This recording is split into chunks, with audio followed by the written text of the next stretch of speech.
Class is now in session. I'm Professor Hockey, and today we'll be discussing the Sharks development camp game for the 21-22 season that happened yesterday. It was sort of basically like a scrimmage as the Sharks separated all of their prospects and rookies and John Leonard for some reason into two different teams, Team White and Team Teal, and had them play a 60-minute regulation period, a 5-minute 3-on-3 overtime, and then a 5-round shootout. And the scores from all of those periods of time added up, and it ended up being Team White dominating Team Teal by a score of 10-4, including an 8-1 win in regulation.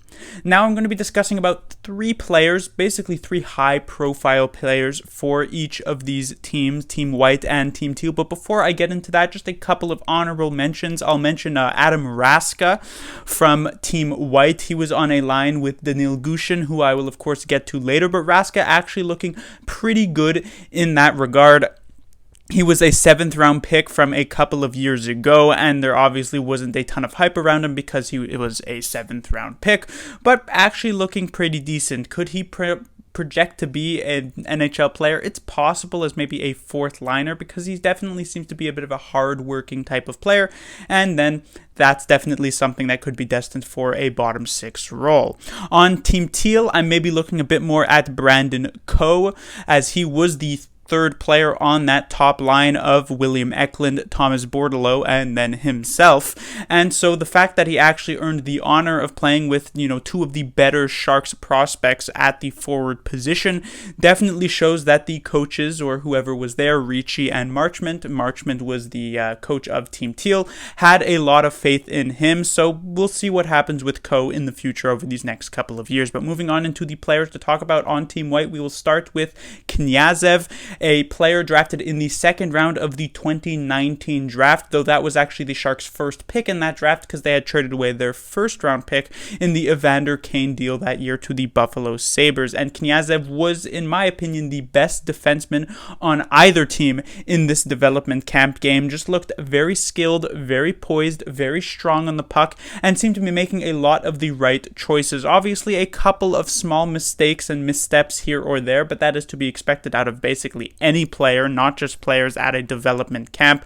And so Kniazev definitely seems to have some sort of real potential future at the NHL level. Will that come this coming season? Well, maybe with a performance like this it normally would, but the Sharks' top 6 is pretty much set in stone, it seems. And so the only real position that's worth fighting for at this point would be for the 7th defenseman, and I don't think Kniazev should be the 7th defenseman because that would mean he would just be kind of sitting in the press box for every game waiting for an injury to happen. So I suspect more so that Kniazev will get a ton of AHL time, potentially be one of the top, if not the top defenders for that team, and really be reassessed going into the 22-23 season next year, and he could definitely be a force to be reckoned with. Remember, it was only a couple of years where Mario Ferraro made a name for himself, and now look at him here. So Kniazev could definitely be on a similar route. Next would be Danil Gushchin, drafted in 2020. He was a 3rd-round pick, but he seemingly has made a ton of progress, was, really put on a show here in this development game, not only during the, regular time where he had a couple of very nice plays, setting up some goals for Adam Raska, his line mate, as I mentioned earlier, but he obviously had that shootout goal that really blew a lot of people away. Not only did he execute very, very well on some, between the leg moves with himself, but he also then buried an amazing shot, top shelf with the backhand. I'm someone who's always talked about, at least to myself, I don't know if I've mentioned it much in my videos, but I've said that if you're a player who can at least sort of feign that you're going to make a deke in the shootout and then just sort of bury it top shelf on the backhand, you're basically going to score every single time on the shootout because of how difficult of a shot that backhand shot is actually to stop, since most goalies will cover the bottom of the net. So if you could actually do that consistently, you'd be an extremely successful player in this part of the game, and Gushchin managed to do it with ease, it seemed, plus having done that between the legs pass prior to that really combines to make an incredible move in the shootout. But again, it wasn't just the shootout, because that would just be, oh, he's good in one-on-one situations. It was also just at the 5-on-5 level that he looked very, very impressive. As I said, with Kniazev, I don't necessarily think he's going to be able to make an impact with the Sharks themselves this coming season. I suspect he will end up going back to the OHL and really be competing for a spot in the 22-23 season, but it's nice to see a third-round pick's sort of development progress be going very well. And finally, let's talk about Ozzy Weisblatt. He was the 2020 first-round pick for the San Jose Sharks, not their own first-round pick, which ended up going to the Ottawa Senators that year, but it was acquired in the trade for Barclay Goodrow in the Tampa Bay Lightning deal, and as such, it was 31st overall that year. And Weisblatt has definitely shown some solid progression in his development. He had a very strong start to this game. It fell off a bit as we moved further on into the 60-minute regulation period, but still some very nice plays by Weisblatt. Showed off some pretty solid skill, hard-working player, and so unlike with Gushchin and Kniazev, who you could potentially foresee making some sort of impact with the San Jose Sharks this upcoming season, though likely they'll be waiting a year, I think Weisblatt will absolutely be returning back to his junior league for this upcoming season, and we'll see and reassess where he is come 365 days from now. Moving on to Team Teal, as we have a couple bigger names in that regard, starting off, of course, with William Eklund, a 2021 draft pick, 7th overall for the San Jose Sharks. And maybe I am a bit biased in this case, as I was kind of expecting Eklund to do well, but it definitely seemed like he did very well for himself. Obviously, it's difficult on the team that got absolutely demolished in regulation 8-1 for your players to look well, but Eklund definitely did stick out in a good way for Team Teal. He had their only goal in the regulation period. It was a tic-tac-toe play between Pastrnak, Bordeleau, and himself, except for Eklund actually had to do sort of a couple extra moves to be able to bury this puck, and he just did them with ease. It felt like as though he didn't even have to try, and yet made this, download play in close very, very easily. He showed off incredible hockey IQ, some very solid poise, good skill, good board play, just in general looking like a very, very effective player.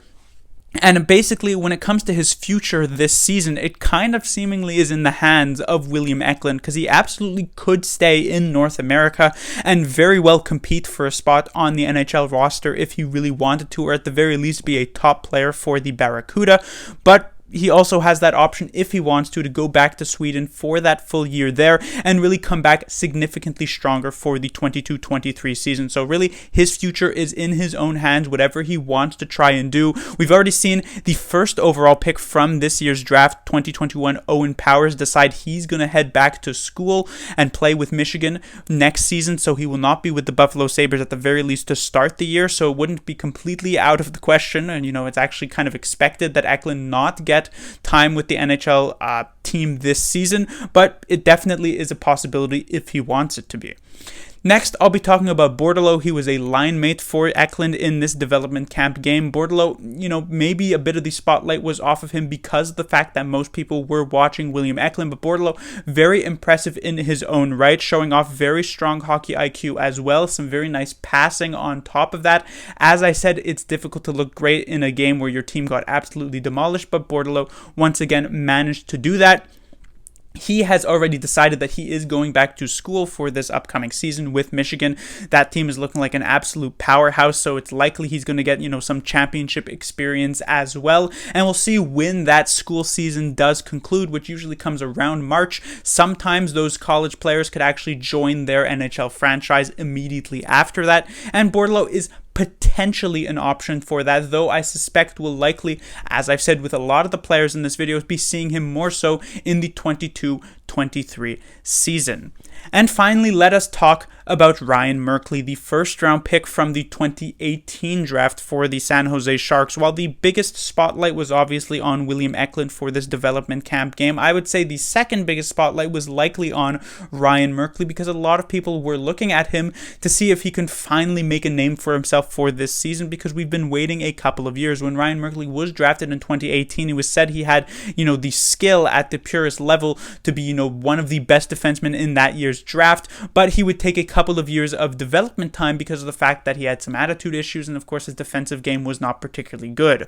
We've now, not expecting him to make an impact in that 18-19 season, which he didn't. The 19-20 season, also a year that you could take for development, but the 2021 season was a year that, it was expected, or at least hoped, that Merkley could make a potential impact at the NHL level, but even at the AHL level, his game wasn't all that impressive. And now coming into this season, it was hoping that Merkley could take a big step forward, and in his first game here of the 21-22 circuit in this development camp game, yes, this isn't, the playoffs, this isn't the regular season, this isn't even the preseason level of stakes, this is just some sort of scrimmage type of game, but we were hoping Merkley could make some sort of an impact. And while his offensive game was absolutely still there, his skill with the puck is completely and utterly undeniable. When it came in his own defensive zone, he still left a lot to be desired, and he just seemed a lot of the times disinterested. It was a defending style that I brought up that Evander Kane used frequently, not this past season, but previously a couple of seasons ago, which was a way that he kind of just remained very stagnant in the defensive zone, was using his reach to try and break up plays, and it was a situation where he wasn't trying to exert energy on the defensive side, so that if the puck actually managed to end up on his stick one way or another, he could break it out offensively to get an offensive chance. And when you're a forward like Evander Kane, it is slightly more acceptable, especially as a winger. But when you're a defenseman, you have to be actively looking to break up plays. And I felt as though I saw one too many shifts where Ryan Merkley is in the defensive zone, kind of just standing there willy-nilly, not really trying to make anything actually happen defensively. And I felt like he could have just been exerting a bit more energy, and I would have liked to see him try and do that, because that was the one part of his game that really was at question, right? If he came into this game, had an elite defensive game, and his offensive game left a bit of a question mark, that would be a very nice performance from Ryan Merkley, because we know his offensive game is there, and maybe it was just an off night. But with the fact that the defensive game still isn't seemingly coming along at this point, he still seems like he's going to get mostly AHL time this season, and with, Kniazev now likely passing him on the depth chart with his performance in this development camp game, I'm not really sure what the future holds for Ryan Merkley, as a lot of the other defensemen in his draft class have already started getting some NHL games, and Ryan Merkley, it looks like he might not even be in line for an NHL game this coming season for the 21-22 year. But that will do it for this review of this development camp game. For the first time in a while, the Sharks' futures does absolutely look rather bright. While this upcoming season might be devoid somewhat of some of this young talent, I feel as though in a year's time, the 22-23 season, the Sharks will have an infusion of potential talent coming in. Eklund, Bordeleau, Gushin, Kniazev, a lot of these players definitely have a couple of years to go in terms of development, but once they get there, the Sharks can definitely be a young team and a force to be reckoned with at that. And now our sights are set towards this rookie tournament that the Sharks are going to be having with the likes of the Anaheim Ducks, I believe, the Vegas Golden Knights, among a couple of other teams. And as I mentioned earlier, that was a tournament that the Sharks did a couple of years ago as well in 2019, and that was a tournament where Mario Ferraro really made a name for himself, and as I said, look where he is now. So I'll definitely be looking out for what players stand out in that tournament when it comes in about a month's time. Class dismissed.